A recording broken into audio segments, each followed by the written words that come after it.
Welcome back to JML Recording YouTube channel. I am Joshua Lutz. This is the mysterious, headless HanzVolt, synthesizer guru. Just like DJ Marshmello and many producers out there, HanzVolt would like to remain anonymous because he would like us to focus on the music. If you haven't heard his SoundCloud or his Instagram, I highly recommend it. I've been trying to get him in here for months to talk about synthesis. When did you start messing with synthesis? When did you start recording music? 18? 19? You know, my first piece of gear was a Kawai R50E drum machine. I knew my friend had one, and I was like, wow, that's pretty cool. You know, I love listening to techno and stuff like that, you know? That's always how we get into gear, right? Like our friends got one, we're like, oh, now I need to go get one of those for sure. You wanna know what my second piece of gear was? What's that? A Roland TB303. In my naivete, I guess, I have a Kawai R50E drum machine. I have a Roland TB303. MIDI, didn't sync. Same 5-prong cable, but I don't understand that, you know? So I'm like there for I don't know how many weeks figuring out why I can't get these to sync up. But I sold that 303 a few months later. I got my car towed, and the 303 went to pay to get my car out. Oh man, how much gear have we sold to pay for some renovation in our home, or some baby formula, or a parking ticket, or just to make that rent? I sold. Oh, let's talk about this. Although you just said yours, the biggest piece of gear we sold to pay something off that we had to pay in our lives. Mine was a 9-piece Yamaha stage custom. I was living in Brooklyn on Metropolitan Avenue. First of the month came, had no money. Second month came, had no money. Third of the month came the landlord banging on the door. What you gonna do? Put it on Craigslist for like half of what it was worth because I needed it that day. Some kid came, he gave me the money. I didn't even want to take it out of his hand. 9-piece Yamaha stage custom, sold it for $600 with Sabian AAX symbols. I think I had like 10 parking tickets or something like that. I swear, it was ridiculous. You know, these reasons you sell this gear sometimes when you're young. But you know, the story behind my 303, I bought it at this place called Crocodile Computer Music in Manhattan on Amsterdam Avenue.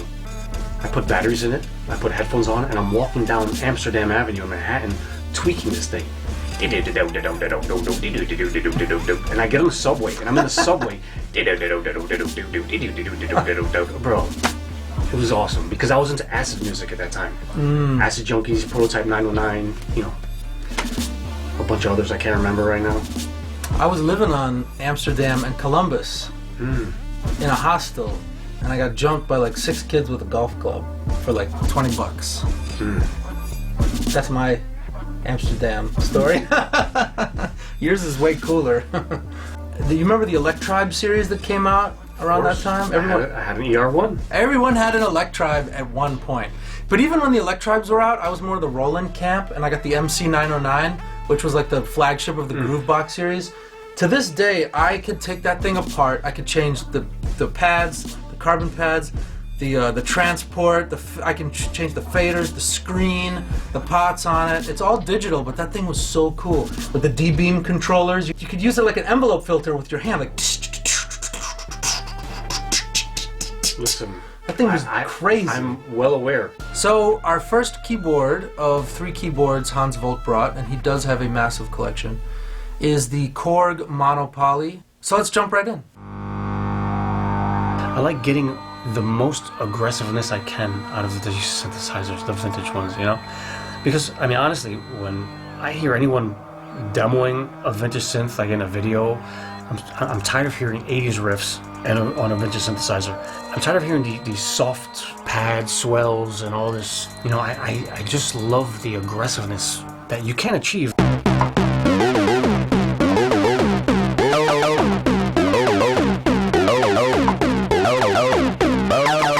So like one of the things I really like about the synth is this area right here, because this is, well, for me, this is where the magic happens. This is where the real aggressive nature comes out. Like each synthesizer is its own life form. So when I start a track, I already have the drums.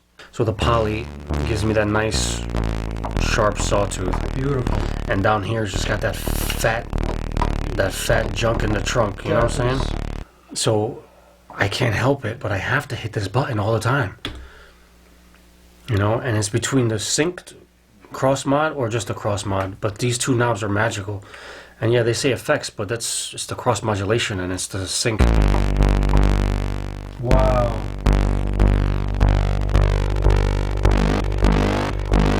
You should And call that the freight train button. Yeah. It's the elephant coming to the room. You know, I really love the attack, the slow attack on the filter envelope. Because you hear that, wow, Yeah, it's like that swell. that's where the magic is. Yeah. And then when you add the release.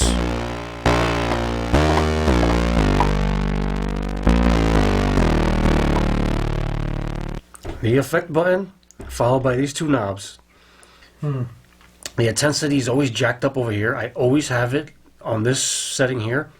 It's always in the middle. And cutoff and resonance, the resonance is crazy. You know, the filter envelope is just... I mean, it's super punchy too.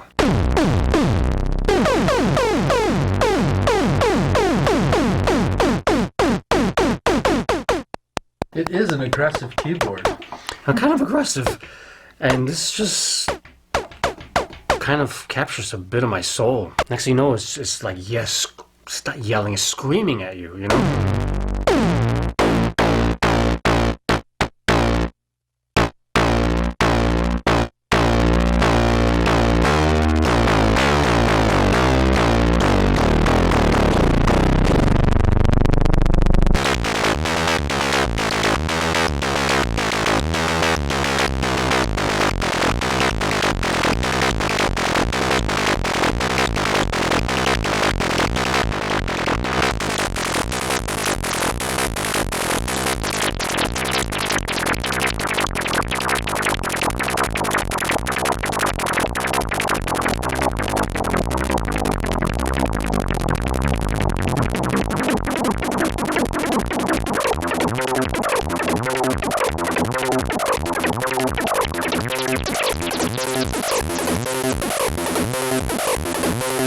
Yeah, the arpeggiator is really good on this thing. The whole reason I got this synth was because I saw a video on YouTube. This guy was making these vowel sounds. Oh, cool. Like that yo-yai bass sound, and that is my favorite sound ever. I don't know why, but that ya-ya-ya, yo-yo-yo. Oscillator 1, Oscillator 2, Oscillator 3. This is the mixer. This is Oscillator 1, Oscillator 2, Oscillator 3, you know, the volume. This is external in. This is the noise. It has pink noise and white noise. This is the filter, and this is the amp envelope. So the magic is right here with the synthesizer. Oh, okay. Yeah. So this is where this is the modulation, right? So this is oscillator 3. That's white noise. Now I never go to white noise unless I'm just bored, right? Okay. But when it's on oscillator 3, the switch up means that the keyboard is gonna manipulate oscillator 3, and this is if keyboard is gonna manipulate the filter, and then this is applying oscillator 3 to the filter. Okay, now this has a feature that I don't know if it exists on other synthesizers, but when this is flipped up, there's some kind of magnet thing in here where when you push a key and wiggle the key, it will add a pitch vibrato. But it's only side to side. It's like after their own version of after. Right? The communist aftertouch. It's the communist aftertouch. So funny. It's awesome though, right? Yeah. The Centralist Committee of the Communist Party. Look at that. The Centralist Committee of the Communist Party. Isn't that crazy? Wow. Let's see if I can recreate that yo-yai sound that I love so much from the synthesizer, right? Wow. Do you hear this? Yeah, I do. Oh, that is definitely not the sound. But that's because I have the oscillators, the filter, everything, but it's being modulated by the noise. So let's. Okay.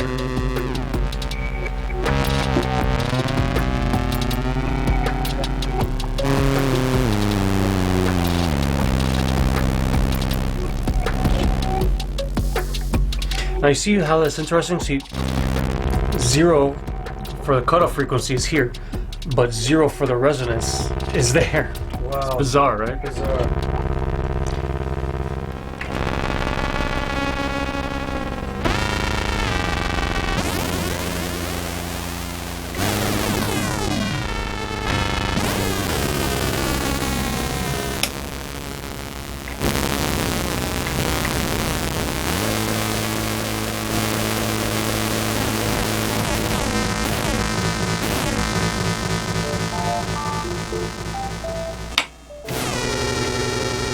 Almost there.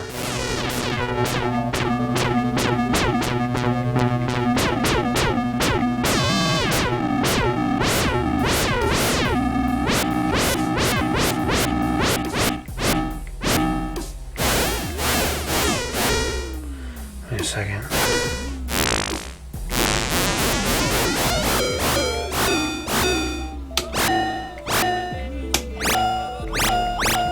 I hear it, I hear it. There it is.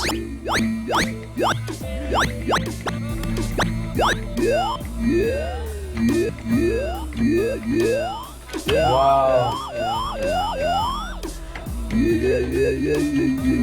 I mean, this sound is why I got this synthesizer. Wow. I think after shipping and everything, it was like $1,300 for the synth. And back in the day, this is like maybe, I don't know, 2.5 years ago? Maybe 3 years ago? Drop it an octave? Is this your octave here? Right here. Yeah.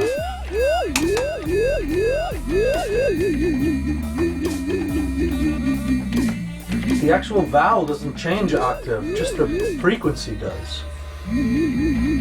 But I can... Oh.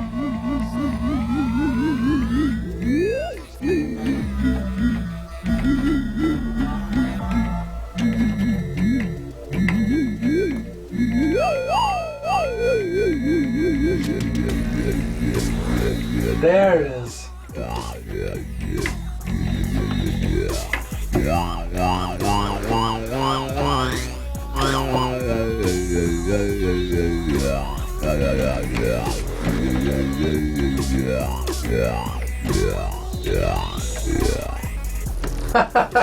I love this, dude. I love this synthesizer. And the interesting thing is just...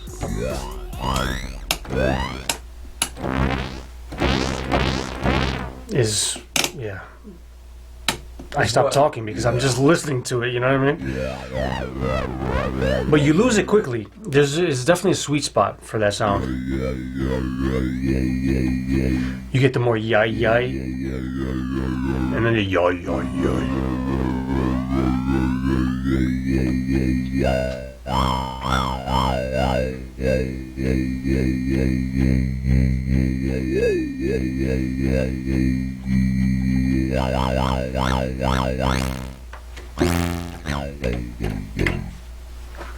This came out in 1977. So to me, this is like the pinnacle of synthesis.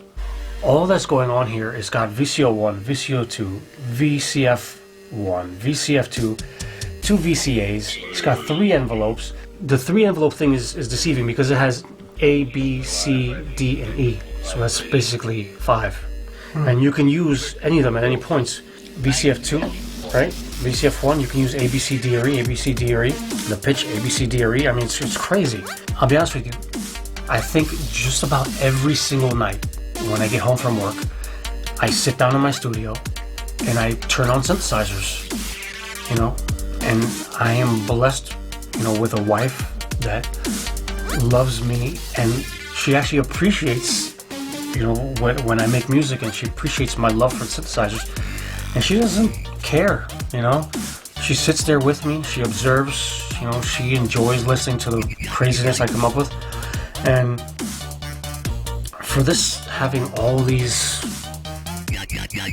possibilities, you know, it's just, I can't get enough of this synthesizer.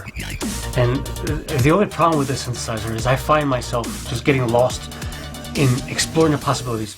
So okay, when I synthesize on a synthesizer, I will explore pretty much every combination that I can muster, right? I figure out what sounds good, and I stay within what sounds good, and I explore every possibility, because I don't like using synthesizers with presets. I can't stand presets, because actually, if you listen to any of my songs, you will rarely hear the same sound twice. And I don't know if any of my songs there's really the same sound twice. There may be variations of course, that yo-yai sound, you know. And I'm not sure if I was able to replicate a yo-yai on this. I think I did. How about I actually touch a key? This synthesizer is so good sounding. Wow. It's so different. I mean, just from that one touch, it's so different than any other synthesizer. Okay, now a lot of people have said this synthesizer doesn't have a lot of bottom end, and that's true, but it does have this VCO1 for some reason. That's your bottom end.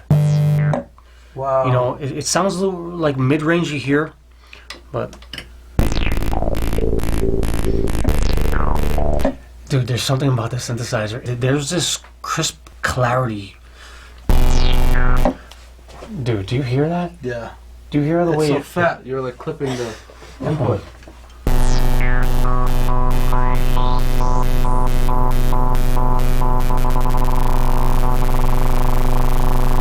I believe the reason that there's the misconception that this synthesizer isn't fat is because it's really this one knob here.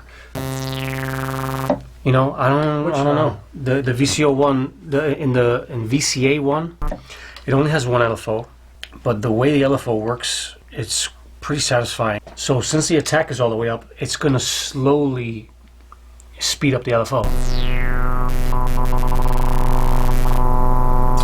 Right? It's really interesting. There's another version of this, right? The CS30L, and it does not have the sequencer. And I almost bought that one because aesthetically, I really love the way it looks. I mean, it's just this big, fat block of synthesizer. You know, it's flat. It doesn't have this angle here. But the reason why I went for this one is because you can have the filter be affected by the sequencer, right? So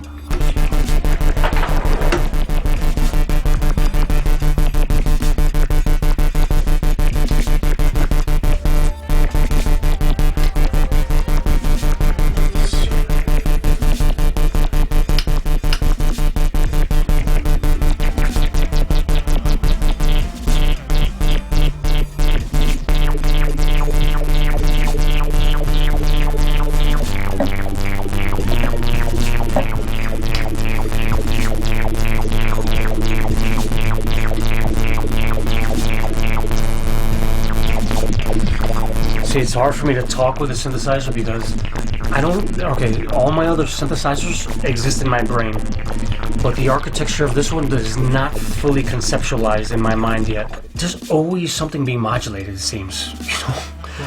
Like a lot of the magic with this thing is modulation. You know, if you're just gonna listen to the regular sounds without modulation, I mean, it sounds really good. I can't say that it's boring. I mean, this synth, the magic is really in the modulation. So you see how it's sped up, it's slowed down, and then it...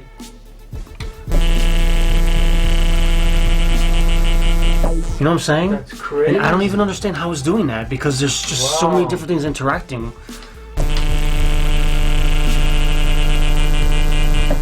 See, because I'm affecting the LFO with speed and the envelope depth. You know what I'm saying?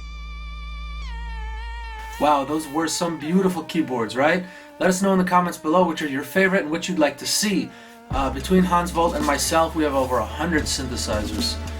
So please do let us know. Thank you again to HanzVolt for coming out. Please check out his SoundCloud, his Instagram, his YouTube channel.